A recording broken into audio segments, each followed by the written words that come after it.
Hey everyone, welcome to My Wife the Dietitian, a weekly podcast about lifestyle and healthy eating.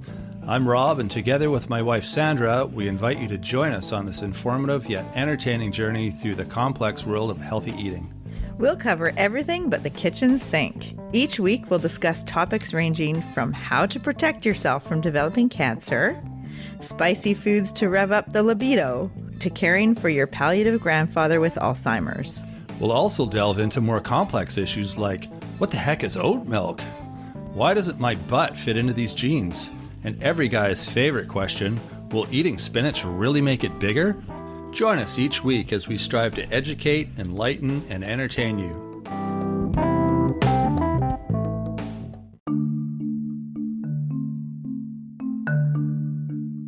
Coffee. It's like being a cat person or a dog person.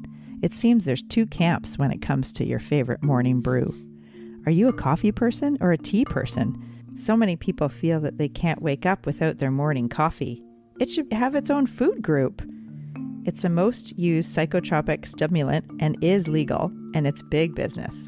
Today we're going to discuss coffee and is it good for you? Hi Sandra, how are you today? I'm okay. That's good. I heard we're going to talk about coffee today. Episode 45, coffee, the ups and downs. Yeah, I had some coffee this morning. I'm ready to talk. The ups and downs. Are you good to go too?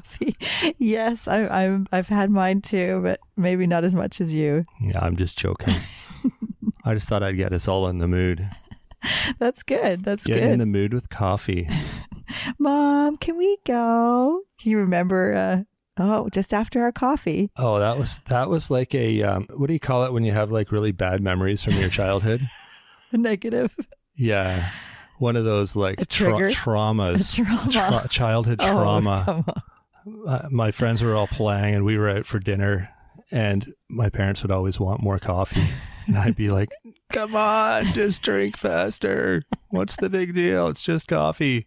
That was awful. It's not just coffee, Rob. There's a long history of coffee and socialization. And well, I understand that now that I'm an adult, and I'm the one drinking. Well, I don't drink coffee at night though, but I get the appeal. Yeah. Well, and we program it for a morning alarm.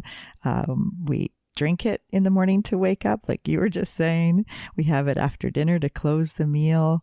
We ice it down when we're cold or when we're hot. Exactly. And froth it up when we're cool. Froth it up. Yes, I think coffee evokes many different responses in people's minds. Yeah, both like physically and mentally. Yeah, and I think, as I said in the intro, it seems like there's two camps. There's like people that like just love their coffee and they can't live without it. And then there's other people that just do not like it and they kind of demonize it. Yeah, or they just don't understand it. Well, they're scared of it. They're scared of it. There's a funny excerpt I just want to read from Dr. Art Hister in his book, Midlife Man, page 166 from 2006. Caffeine. Some sour souls have become captive to a hatred of caffeine that defies rational explanation. And now that the war on tobacco is nearly won, I'm sure these zealots will turn their guns on caffeine so that we will soon, I fear, be witness to all sorts of restrictive anti-coffee laws, such as not being allowed to drink coffee in public buildings or restaurants except in special decaf sections. And all of which will no doubt be preceded by studies showing the terrible consequences of secondhand coffee intake. Our study found that 80% of mellow people sitting next to someone drinking a double cappuccino report becoming jumpy. That's funny. It's so funny. That's true, though. Yeah. Well, we're going to discuss the history of coffee and coffee houses. And we're going to talk about some stats about coffee drinking around the world. And then we're going to talk about the health effects and evidence and research and genes, not blue jeans, but coffee genes? Genes that affect how we metabolize coffee. Oh, okay. And then men and women differences. Side effects of too much, benefits of cutting back, and how to cut back. Sounds like a full show. It sure is. And I think I mean, we could have done, caffeine and talked about coffee and tea, but there's just so much that I think we're going to break it down and just do coffee today. And in the future, we'll do one on caffeine. We'll do one on tea. We'll do one on energy drinks, and we'll do one on chocolate. That sounds amazing. And what's the one common thread with all those things that I mentioned? Caffeine. Yeah, exactly. So it is the actually most widely used psychoactive substance that's legal, and it's big business. Oh, absolutely. It's global business. Yeah. And it certainly, actually, I think the caffeine use and tolerance grew through the pandemic. Do you think? Yeah. Yeah, I've been hearing that it has, because people, there's various reasons, but, the fight or flight response. So like the changing news every day, and coffee for some people, it's a comfort. And for others that working on the front line, they needed something to keep alert and awake. And so they used more and more coffee. Absolutely. That makes a lot of sense. Yeah. Yeah. And I think, different emergency services got like loads of, shiploads of coffee for the staff, just to keep people running, to keep people productive and alert. It's kind of like the go-to, like you said, comfort food that's easy and cheap, Yeah. Because there are two things. There's our sensitivity level, like individual differences, and our tolerance level. So they're two different things, because the sensitivity is based more on our genetics and how we metabolize caffeine. Right. And then the tolerance is your individual use of caffeine and coffee, and how we need more and more and more to get the similar effects. Gotcha. Okay. Yeah, that makes sense too. And so that's why I said the tolerance increased over the pandemic, because of this I see. more use of caffeine. And now we're seeing that companies are putting caffeine into protein bars and cookies. Oh, really? So different ways to get caffeine. Oh, man. So that if people don't like coffee, that there's other ways. Holy. But there is a limit. So with caffeine, it suggested 400 milligrams of caffeine with from combined sources throughout the day.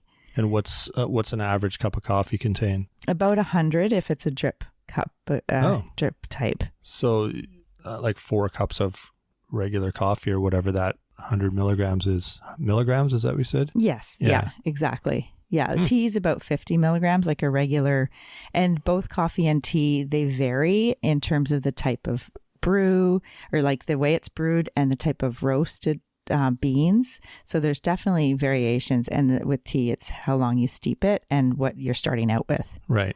And just to maybe be clear, we don't need caffeine, right? No, exactly. It's not something that you have to get your 400 milligrams of caffeine every day, or, you're going to fall over. No. Well, some people might, but it's not something that our body needs. No. Like other nutrients. So just want to clarify that. Yeah, good point. Well, actually, and in pregnancy, it's 200 milligrams is the limit, because it does cross into the placenta and into the fetus. So it can actually increase the risk of miscarriage if people are drinking more than 200 milligrams a day. Pregnancy. Yeah, it's a little bit like alcohol too. I mean, there's safe levels, but you don't need it. That's right. The dose makes the poison. Exactly. We have receptors in our brain. You think of them as little chairs, and the adenosine sits in those chairs. And the adenosine is a neurotransmitter that makes us feel sleepy and ready to go to bed. And the caffeine has a similar chemical structure, and it sits in the chair, and it blocks the adenosine. That's a bad caffeine. It actually probably doesn't sit in the chair. It probably like jumps around in front of the chair. Caffeine doesn't ever sit down. That's right. Exactly. So it's blocking the access for the adenosine to like make us calm. Exactly. Chill out. Yeah, that makes sense, right? Totally makes sense. Yeah. So that's the caffeine. And that, as we said, there's caffeine in the tea and the energy drinks and soft drinks and chocolate. And we'll talk about those another time. But it is the most widely used psychoactive substance that's legal and big business. Yeah, totally. Hey, It is legal and it is psychoactive. It's funny. And the history, it's interesting. In 1777, Thomas Jefferson says, coffee, the favorite drink of the civilized world. Yeah, absolutely. And it had been around for a long time before that too, right? Yeah, exactly. Its roots start in 15th century Arabia. That we're aware of. Yeah. Yeah, that's where the cultivation and trade history books takes us back to Egypt and Syria and Turkey. And then in Europe, it started in the 17th century. Maybe that's how the pyramids were built. Maybe the secret's out. It's just a lot of coffee. Right, everyone line up. Here's your daily dose. We're going to give you 1,000 milligrams each. And then we're going to get to work moving those boulders. That's one way to do it. That's what happens when you feed thousands of people coffee. You know, stuff gets done. Well, I think that was used for the Industrial Revolution when, they needed workers to be productive. And, so they gave them caffeine. It's like that movie. What's that guy from the 30s in the movie that your dad Charlie Chaplin yeah. in the factory, and he's working at like super fast Modern animated. times. Yeah, that was a funny scene. He must have been on coffee. Yeah, tons of coffee. Yeah. There you go. That's funny, Rob. Corporate secret. Well, there's also the coffee culture. Like the coffee houses actually started way back, and they had it where people would go and there'd be music, reading books, and people talking about different ideas. And they used to be called the School of the Wise. Oh, yeah. And then penny universities, where it's penny for a cup of coffee, and then you sit and you get educated and you learn and you it's that the regular ritual of going to a place and meeting your friends and the community, and in doing that, you're enriching yourself and enriching your soul. Yeah, it's a total culture, and it's still like that. I mean, if you think of a coffee shop, it's the same way. I mean, you go there, you hang out with people, you talk about all sorts of different things, and it's not like a restaurant where you go in and you get your food and you eat and leave. I mean, a coffee shop, there's just something a bit more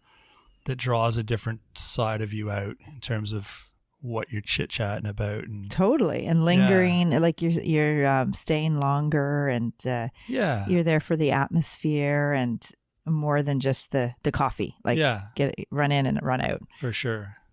Yeah, it's interesting. Yeah. And it's got such, the history and evolution is amazing with coffee. There is the coffee house culture, but actually tea is the most preferred beverage globally. Oh, really? Yeah. Coffee is the second most popular in the world. Okay. That makes sense. That it's up there, I mean. Yeah. It's 2.2 billion cups of coffee a day are consumed around the world. Yeah. Not by one person. That guy'd be like, whoa.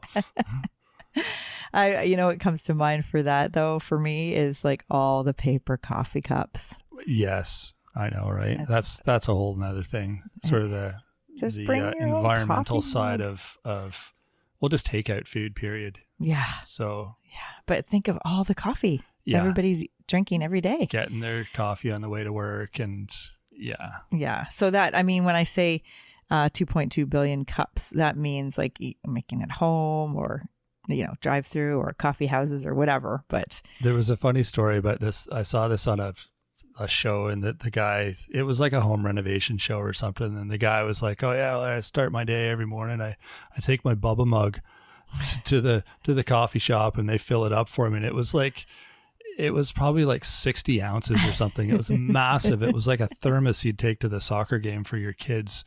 And I'm like, dude, you drink that all day long? The guy must have been just spinning. Yeah, right. At least he's taking his own takeout. Yeah, like, but they'd be like, put on an extra pot of coffee because Buddy's coming in with his Bubba mug. I don't even know how they charge for that, but right. Yeah, it was funny. Well, with tea being the most preferred beverage around the world, it's interesting because Australia, it's 50-50.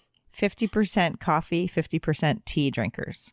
With China, it's 1% coffee and 99% tea. In China, yeah, that makes sense. Yeah, well, the term for all the tea in China. Yeah, absolutely. It's gonna, obviously it's a big part of the culture is the tea in China. Yeah. In the US, it's 75% coffee, 25% tea. Okay. And there's a bit of a historical reason for that too. There was a protest with the export tax, like the U.S. was getting tea from England and they had to pay more taxes for it. And so the Boston Tea Party, there was a association with basically revolting the tax, and then more people started drinking coffee after that. Really? Yeah. That was hundreds of years ago. Hundreds of years ago. Wow, crazy. Yeah. So that kind of changed the ratio of coffee and tea drinking. And then in Canada, it's 60%, 60 coffee and 40 tea. Yeah, that makes sense. I wonder, because I think of North America and I think of how many, like back to the coffee culture, thinking about like the drive-through coffee places. I wonder if that's global or if that's more of a North American thing. Like, because I think like in Europe, not that I've been, but I picture Europe as more like the cafes on the sidewalk versus the drive-through, donut shop / coffee place. Yeah. That are more typical in North America. So I think the fact that there's lots of those are putting more cups of coffee in people's hands than other countries maybe. Possibly. It's just more available. Yeah. It's easier. You don't have to get out of your car to get it. Yeah. So it's just a more... Just like everything in the culture in North America, it's just... easy. And fast paced, and like don't sit and like have a 2-hour lunch. You kind of like rush through your lunch, you rush through the drive-through, Totally. You eat dashboard dining. That'd be an interesting episode, actually. Just the fast food culture. Yeah, absolutely. Now in 1991, getting more recent, coffee was on the World Health Organization's list of possible carcinogens and was banned in some places. Really? Yeah. I kind of remember that. Yeah. But in 2016, more recently, it redeemed itself and it was taken off that list. And thank goodness for all the coffee lovers out there. There was a major scientific review of coffee research and studies. The bottom line was health benefits outweigh risks for most diseases. Oh, okay. So with all of those studies, they looked at various conditions and diseases. So looking at type 2 diabetes and cancer and longevity and neurological diseases and competition in sport. So they looked at all the different research, and it was quite amazing to see what they found out. Oh, that's amazing. Yeah, like type 2 diabetes, for instance, coffee drinkers have 2/3 the risk of developing diabetes. And this is after looking at 18 different studies with over 500,000 people. Each cup of coffee reduced their risk of developing diabetes by 7%. Really? Mm-hmm. Wow. That's interesting. I'd be curious to know what it was about coffee that reduced the risk. It's kind of neat. I'll have to do some digging on that myself. I can show you. Well, we'll put the paper in the... I'll check our resources. The show notes. Yeah, neat. With cancer, the one that, I mentioned in 1991, it was on the possible list of carcinogens. Well, actually, coffee decreases risk of liver and endometrial cancer. That's what the evidence is pointing at now. And it's possibly helpful for head and neck cancers like mouth, pharynx, and larynx. Oh, wow. And skin cancer. Yeah, that's interesting. See, my brain just wants to know why. Yeah. Well, oh my God, the research is amazing. Like it's like a compilation of all these studies around coffee. So definitely you should look and delve into that. Yeah, I'd be curious. I like those I like understanding that connection. Yeah. The longevity studies, coffee drinkers live longer and they're less likely to die of infections, injuries and accidents. Probably they're more alert, less likely to die of diabetes, heart disease, and respiratory disease if you're a coffee drinker. There you go. Now, neurological studies show that there's a lot on Parkinson's disease, and drinking coffee can reduce your risk by 60%. 60%? Yeah. And you're less likely to develop Alzheimer's and depression with coffee drinking. Probably too You're too busy. Too busy to be depressed. No. Too busy to be depressed.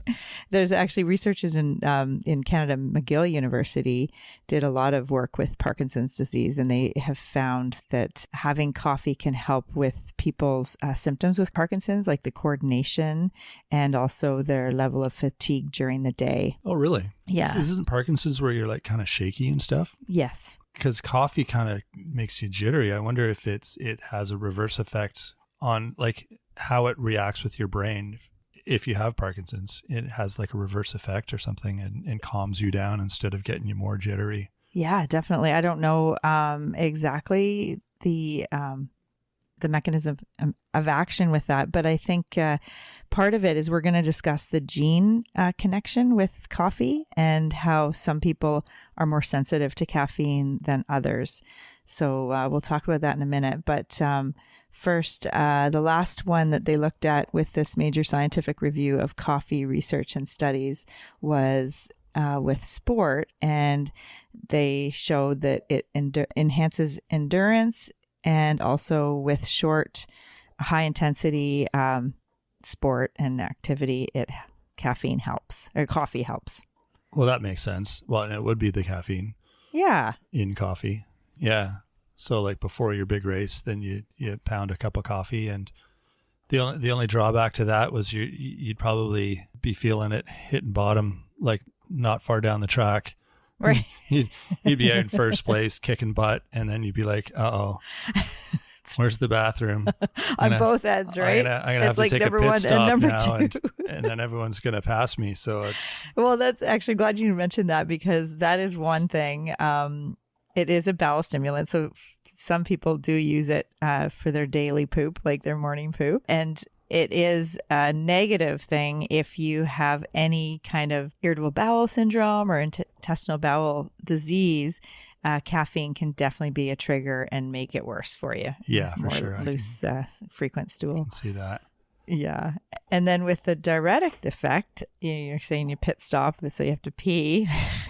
It's actually, they have found there's not a diuretic effect for regular coffee drinkers. So if you have that tolerance, if you normally have coffee, then your body adjusts, and just the fluid in the coffee cup can actually be, it helps with adding that fluid in getting your water intake. Yeah, exactly. Yeah. Exactly. So I was always under the impression that coffee dehydrated you. Like for every cup of coffee you had to like make up for it with a glass of water. That's a good question. It doesn't actually. They have found that it does not dehydrate you. A healthy individual coffee drinker, if you have a moderate intake, then your body adjusts and you can have that coffee, and it's not going to contribute to dehydration or as a diuretic effect. And it might be different for someone who doesn't drink coffee regularly. So they would have a coffee and it might affect them a little bit differently. But someone who's a regular coffee drinker, who's a healthy person, it's fine. Okay. It's different if you're ill or recovering from illness, then the caffeine in the coffee could have a more of a negative effect on your whole system. Right. Okay. But also keeping it into that under the 400 milligram caffeine total intake. Yeah. Gotcha. So we talked about how there's sensitivity versus tolerance, and the tolerance is the amount you need to get that effect. And with sensitivity, there's this gene that's codes for an enzyme in the liver that helps break down caffeine and gets it out of your system. So there's fast metabolizers and slow metabolizers of caffeine. Okay. And so if you're a fast metabolizer, then the caffeine, you clear it quite quickly. And so actually your tolerance could go up because you need more and more to get the same effect. Right. Whereas a slow metabolizer, it would stay in the system a bit longer. You'd maybe have more of the jittery effects and have a higher heart rate maybe. It might affect your blood pressure and scattered thoughts, excessive talking, kind of how you were at the start of the episode. Mm-hmm. Not like focus, not able to, inability to focus. And so that the slow metabolizers have that disadvantage of like, you really have to watch, like if you have a coffee at dinner, then you might be up in the middle of the night with like thinking about everything that's going to happen the next day, or, you know, just your brain is on fire, like just thinking of all the different things. Yeah, totally. That's good to be able to differentiate that, because I don't know that most people would understand that. I've never heard that concept before, that I just assumed everyone had the same effects. Oh, yeah. Yeah. No, they've just found these two genes that the genetic differences for people. So they either have the gene that codes the enzyme that helps clear it in the liver, or you don't have that gene, so it takes longer for the caffeine to get cleared out of your system. And I think there is a difference with men and women. Yeah. I thought I'd read that somewhere too. Like women are more sensitive to caffeine or have a lower tolerance, or women metabolize caffeine differently. They do have more sensitivity or effects from it, but it's definitely genetic too. But with PMS, for instance, women can have more breast tenderness, kind of painful periods, and caffeine can possibly make that worse. So coffee might not be the best beverage to have. And women going through menopause, coffee could increase anxiety or heart palpitations, and possibly be like a bladder irritant and have more nocturnal urination, which is, you know, up to pee often through the night. Oh, crazy. So there's definitely some, you know, negative side effects for some people that are caffeine sensitive. Right, for sure. Yeah, that's good to know. Now, it's funny because with the tolerance issue, you know, more and more people are needing more amounts of caffeine just to get the same level of stimulation. And they have surmised that the typical Western diet, there's more antioxidants and phytochemicals coming from coffee intake versus fruits and vegetables. From coffee, really? Yeah. Wow. Yeah, that it's like that's their plant food in their diet that has some antioxidants and polyphenols. And so maybe for people that are big coffee drinkers, maybe switch one of your cups of coffee for a homemade smoothie with fruit. So get some antioxidants in that fruit smoothie. Here's another question for you. Does coffee, I don't know what the word is, but make you not hungry? Like it reduces your appetite?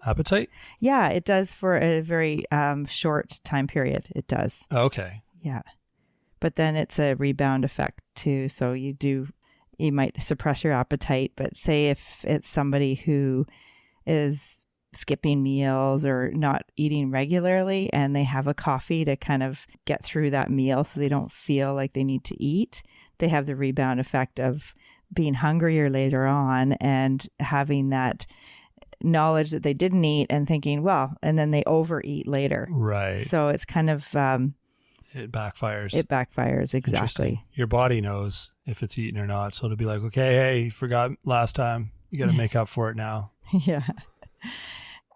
I think at some point we talked about how French fries were the only vegetable in a day for many people in North America when they did this survey of fruits and vegetables and how many people eat. And that was the one that they ate, is French fries. And French fries we don't usually qualify French fries as a vegetable, but I guess that was, a potato, right? They were stretching because that was the closest thing to a vegetable that those people were eating. Yeah. So it's just another example of just not enough antioxidants and polyphenols and fruits and vegetables in the diet. So, you know, having a smoothie instead of one cup of coffee in your day would probably be a good replacement. Yeah, for sure. Now, 75% of the people that are regular coffee drinkers are considered coffee addicted. And is that going to be a physical addiction where you're going to feel like withdrawal symptoms and physical symptoms if you don't have your coffee? Or is that like, I miss my morning coffee, that like the habitual? That's a good question. Addiction. Yeah, that's two things, like the physical and the psychological. So the physical is like if you stop drinking it like cold turkey, you might start to have those withdrawal symptoms, like the headaches. I think headaches is a big one. Yeah, and fatigue and kind of depression, irritability, possible flu-like symptoms. People can get to that level of needing that coffee so much that when they don't have it, they feel really sick. Yeah. And the psychological, it's do you rely on it? So a question to ask yourself, do you rely on it? It's like that psychological habit or ritual and the comfort of, I need my cup of coffee. You're feeling like saying in your mind, I need my cup of coffee or I can't start my day. Yeah, I think I'm in that group. Oh, yeah? Yeah. I don't physically need it, but I just like the habit, the routine, the starting my day with it, you know. Yeah, you probably don't need it because a lot of your coffee you drink is decaf. Yeah, apparently. I'm just joking. I make it, so. She'll make a pot of coffee for both of us. She doesn't like it as strong as I do, and because she makes it, she gets to decide. What? So I don't know about that. She told me her secret formula, and she puts in like a couple scoops of regular coffee and a bunch of decaf, and I don't really know. I just assume it's like regular old coffee, but yeah, she told me that one time that it's actually a lot of decaf, and I'm like, what? It's okay. I'm helping your tolerance. So but yeah, no, I drink it more for the flavor and all that, so it didn't really bother me. I think you do it for the habit and ritual, and you tell yourself that you're grumpy without it. So that's the other thing, and we're going to get to that. And not because I haven't had my coffee. I'm grumpy because I haven't had my morning ritual, which includes coffee. Right. Yeah, yes. The brain loves familiar for sure. Mine especially. Okay. The one last thing I want to mention with this is some people use it like a dessert. So it's not just a coffee. It's more like a treat. And it's like whipped cream with a little bit of coffee under it. Yeah. And how many are you having in a day? And how is that the way you always take your coffee? Is like double? Oh, double. That's a Canadian thing. Tim Hortons. In Canada, double. It's like double cream and double sugar. And I think we looked it up and it's not like 2 teaspoons of sugar. Double is like 2 tablespoons, I think. 2 tablespoons of sugar, which is a lot of sugar. Yeah, 24 grams. So a can of Coke is 35 grams of sugar, and a large double is 24 grams of sugar. Yeah. You want to hear something crazy? What? So Tim Hortons in Canada has this coffee you can order called the 99, and it's to honor Wayne Gretzky, a hockey player who was number 99 at Tim Hortons. You order a 99 and it's 9 sugars and 9 creams. What? Yeah. Oh, what? Apparently, I have not heard of that. This one guy ordered a medium, and they made it, and they said, "Oh, there's not enough room for coffee in it." Because it's all cream. It's all cream and sugar. And so he made it a large, and then there was a little bit of coffee in it, and he said it was white, and it was just like a milkshake. It's probably like a big gulp with all that sugar. Oh, it's brutal. Oh my gosh, and a little bit of caffeine. But I mean, I think the true coffee connoisseurs would not favor that. Oh, not at all. That's a total novelty. It's silly. Yeah. And actually it's interesting because the sugar that you add to your coffee kind of offsets the caffeine effect. Really? Yeah. So like the sugar, you add sugar, and the blood sugar effect is you get a spike in your blood sugar and then a crash. And so you get that crash after, and with caffeine, it brings you up. So it's kind of like if you had a black coffee with maybe some cream or some milk, maybe a plant-based soy milk or oat milk and coffee is really good. Then you get you get your calcium, and you get some of those good nutrients like vitamin D, but you're not getting a whole lot of sugar. Right. So that's probably the best way to have your coffee is coffee with a little bit of something that has some calcium. Right. Some sort of cream, but no sugar. Yeah. Yeah. And remember in episode 18, we talked all about calcium and bones, and the fact that caffeine actually can rob your body of calcium. And so women that aren't eating enough calcium rich foods, like they're not getting 800 milligrams a day. If they're regular coffee drinkers, they are more prone to osteoporosis. Oh, interesting. If they have enough calcium-rich foods in the day, like 3 to 4 servings of calcium-rich foods and fluids, then they can have coffee and there's no problem. There's no risk of osteoporosis or any problems with bone health. So there's definitely a relationship there. And so that's why having coffee with a little bit of some sort of either milk or plant-based alternative, oat milk, soy milk, is a good idea. Yeah. Okay. There you go. Good to know. How does coffee react with alcohol? Oh, that's a good question. Or gosh. caffeine with alcohol? That's a really good question, because you know how it used to be, just have a cup of coffee so that you can sober up before you drive home. Well, what happens is you still have the alcohol in your system. So you have these, you're not making good decisions, but you're more alert. So you're more likely to do dangerous things. So with, university students are getting into drinking energy drinks and alcohol, it's really dangerous because it, keeps them wide awake, but they are not making good decisions because of the alcohol. Right. So it's like, it's dangerous. So does coffee sober you up then, or no? No, it doesn't sober you up. It just makes you more alert. More alert, but you're still drunk. Yeah. Yeah. Yeah, exactly. You're an alert drunk instead of a sleepy drunk. And you've probably heard of people, we'll talk more about this in the energy drink episode, but yeah, there's a danger there for sure. Yeah, good to know. Yeah. So, it doesn't go without risk. And I like to balance how we said there's this major scientific review of coffee research and studies, and basically the health benefits outweigh the risks for most people. Right. But there are these exceptions, and for some women, there is the issue of the sensitivity and being tolerant to caffeine. So too much can definitely cause problems. Oh yeah, that's interesting. Yeah. So just to kind of wrap things up here. So questions to ask yourself, like, how do you take your coffee? Like, is it black? Is it a latte, double, or is it a 99?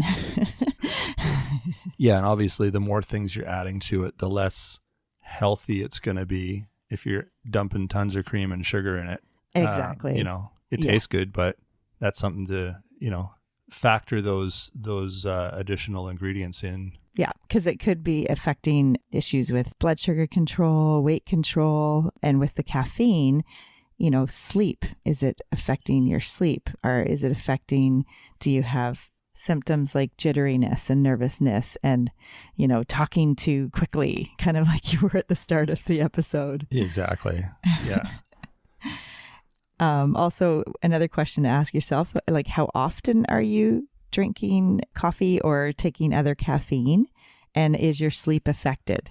And we did talk all about sleep and diet, and actually had caffeine in the title for episode 16. So the sleeping and diet, and it's not just all about caffeine, but it does have to do a little bit with caffeine and coffee.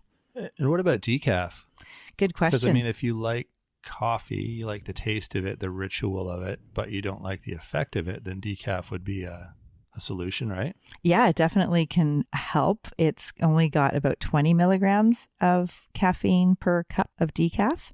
So it's usually not completely caffeine free. Oh, funny. So it does still have a little bit of caffeine, like if you're super sensitive to caffeine, but it does have all the benefits of the phytochemicals and the antioxidants that you get from the coffee bean.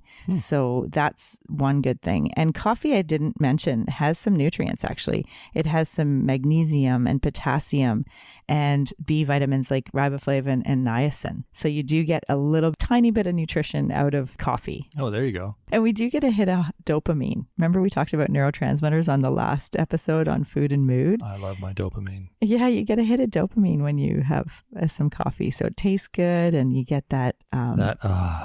Yeah. That's my that day can start. Pleasure chemical there. Yeah. So some benefits of cutting down, especially if you have maybe you're a slower metabolizer, or that caffeine does affect you at higher levels of intake. So definitely better sleep would be a benefit. Yes, for sure. Yeah, that we talked all about, like sleep hygiene, and it's your body's natural rhythms if you're not having coffee late at night to keep you awake. And then another benefit could help reduce anxiety for some people that are more caffeine sensitive. It actually can do the opposite in terms of energy. It can help give you more energy if you cut back on caffeine. If you had been at a higher level. Like if you have been, more than 400 milligrams a day, most days, you can find if you gradually reduce it, that you can actually have more energy through the day. Oh, crazy. Probably because you're sleeping better. Oh yeah, maybe. There you go. Yeah, it could be a vicious cycle, right? For sure. In terms of like just having your tolerance grow for the caffeine and the coffee, and then having more and more to keep yourself alert. And then it's the vicious cycle of then not sleeping as well, and then getting up and needing more, and then feeling tired and having more caffeine, and then not sleeping. So it's like, yeah, I find it, I've been in that cycle before too, and it's just, it doesn't feel healthy.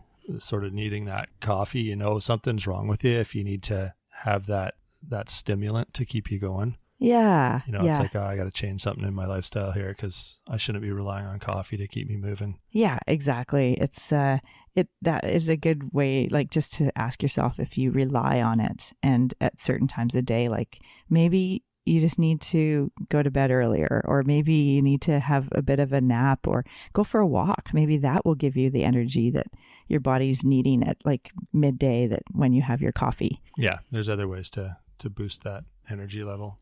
Yeah, and another benefit of cutting down would be better mineral absorption. And we talked about on the calcium episode 18, all about, them bones. Well, caffeine can affect your absorption of calcium. And women that aren't getting enough calcium in their diet, say if they're not getting at least 800 milligrams of calcium a day, then drinking coffee can actually lead to bone loss and eventually osteoporosis. Crazy. So it's the opposite though. If you're getting lots of calcium in your diet, you've got at least 1,000 milligrams, 1,200's even better daily, then drinking coffee doesn't really impair or doesn't affect your bones. Right. There's other minerals too. Magnesium and zinc and copper can be affected. You get better absorption. Yes. With less by drinking less coffee. Yes, exactly. Gotcha, yeah, it does. When I'm instructing people on if they're anemic or don't get enough iron, then I think I've told you this too, about if you drink your coffee at the same time as your breakfast, or if you're taking iron pills, you're probably not going to absorb that iron as well. Right. So you want to drink your coffee first and then eat and take your vitamins. Yeah, exactly. Right. Exactly. That's right. So how would people reduce their caffeine or their coffee intake? Should they just like cold turkey? Probably not. No, exactly. You'd have a lot of grumpy people. Yeah. I think you can do like get Sandra to make it for you, and she'll start to do her little half and half decaf mix, and you won't really know. That's how we got onto, I'm just thinking of the same method with changing from white pasta to whole wheat. At first we did a little bit of both. Yeah. And same with the which coffee. really isn't like a big deal. Yeah. Well, I mean, for some people, they'll tell the difference right away. That's true. But with caffeine, I mean, how can you tell really? I don't know. I mean, every day is different. So it's if you're more tired or feeling less energy, do you know that your coffee was different? Maybe not. I don't know. Yeah, there's so many factors about our level of energy in the day and alertness. It's like, how well did you sleep the night before? How's your body battery on your watch there? Yeah, right. Exactly. That's right. So there's other ways to do it, like replace your coffee with tea or other alternatives. So maybe, if you drink 4 or 5 coffees a day, maybe just you could have your morning coffee and then the rest of the day have tea or have other drinks that aren't coffee. Yeah, that's what I used to have a coffee in the morning and in the afternoon. Now I just have a morning coffee and tea in the afternoon, if green tea usually, which is still caffeinated, but not as much. We get the decaf green tea. Oh, see, I didn't know that. So I guess I'm not getting a caffeine hit in the afternoon. But do you remember just a couple weeks ago, you had a special coffee with friends? I think it was like 4 p.m. And that night, oh my gosh. Man, I was up late that night. I was having crazy dreams. And you were thinking about all night every problem that could possibly happen in our life, in our house, and everything around the property. And it was so funny because you woke up and you're like, oh my God, I got to do this and I got to do that. And I made this list in my mind and I was up all night thinking about everything. Yeah. And I wasn't up. I was laying. I was just not sleeping. Your brain was up. But my brain was just going all night long. Totally. I think those caffeine, remember they're sitting in your receptors and the adenosine was not allowed in. Exactly. So your body was tired, but your brain was stimulated. It was go, go, go. It was good coffee though. Yes. Yeah. I welcomed it at the time, but yeah, later it was a bit of a disaster. Yeah. So one other thing, how to reduce your coffee intake. Maybe reframe your mindset instead of calling it a staple and you need it and it's like imperative or like you know, it's just the default, like you have to have it every morning. Maybe just try, you know, one day having tea instead of coffee in the morning or having something instead of, and just change the way you look at it and maybe think of it more as a treat instead of a staple.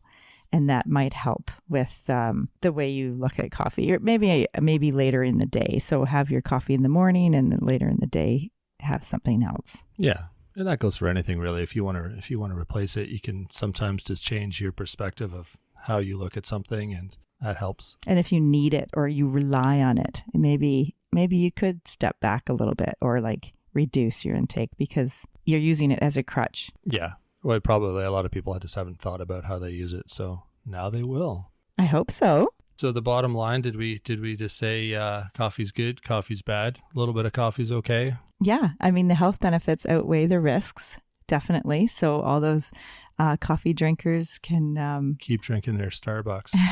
Well, they're whatever they're drinking.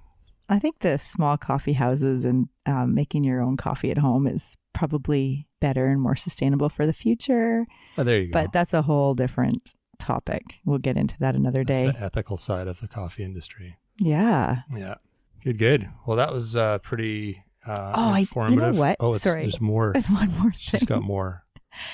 Only 3% of the coffee that people drink in the world is from organic farms, and 97% is and it's from conventional methods of farming. And a lot of the pesticides and spray they use on coffee fields, like the farms that grow coffee, are from places that have different standards for their chemicals. And a lot of the pesticides have been banned in the States, but other places are still using those chemicals, and it's sprayed on the coffee and the coffee beans that you might be drinking. So just when you thought coffee was healthy, yeah, sorry, we had to add that to it. Everyone's being like, yeah, I think I'm going to drink tea now. Well, you could drink, maybe if you could get fair trade, organic, look at where, just the source of all of our food and drink. Yeah, exactly. That's across the board. You got to look where your food comes from. So, all right. Thanks for that extra little tidbit. So there's some really good resources that we'll list in the show notes, like caffeineinformer.com. And it has like a calculator and shows like where you find caffeine in food, drink, medication. Oh, that's good. Yeah. So it's actually a good way to, if you're really wanting to do like a bit of a caffeine analysis on yourself, like how much caffeine am I getting? Maybe I'm getting way over the 400 milligrams suggested, or, more than the recommended amount. That's a good way to do it, is just keep track for a couple days and write down everything you're eating and drinking and taking for medications. And then you can look at caffeineinformer.com. Also, there's the National Coffee Association blog. They have really interesting information on the history and other issues with coffee. And then the big study, the major scientific review of coffee research, the Harvard School of Health study from 2016. We'll link that in the show notes. Awesome. Yeah. Well, thanks everyone for tuning in today. That was a fun episode again. Lots of information. And you can, like we mentioned every week, check us out on our social media platforms. We're on Instagram now, Facebook, got our website, mywifethedietitian.com. You can email us with your questions and comments if you choose to, mywifedrd@gmail.com. And we have a special guest next week. Yes, we do. Katie Dodd from Oregon on the diet for blood thinners, the warfarin diet. The warfarin diet. There you go. Awesome. And yeah, don't forget to rate and review the show. And thanks to the people that have contacted us and left us reviews as well. We always like hearing what you guys think. So we appreciate that. Stick around for next week for Katie Dodd. We'll be talking to you all then. Awesome. Thanks, Rob. All right. Have a good week, everyone. Thanks for joining us today on My Wife, the Dietitian. If you like what you heard, don't be shy. Leave us a comment or review, and be sure to share our podcast with your friends. If you'd like to hear more, hit that subscribe button. You can also follow us on our social media pages for updates, episode trailers, and other odds and ends. For more info and links on what we discussed on today's episode, check the show notes. We'll be back next week with another informative and fun-filled episode.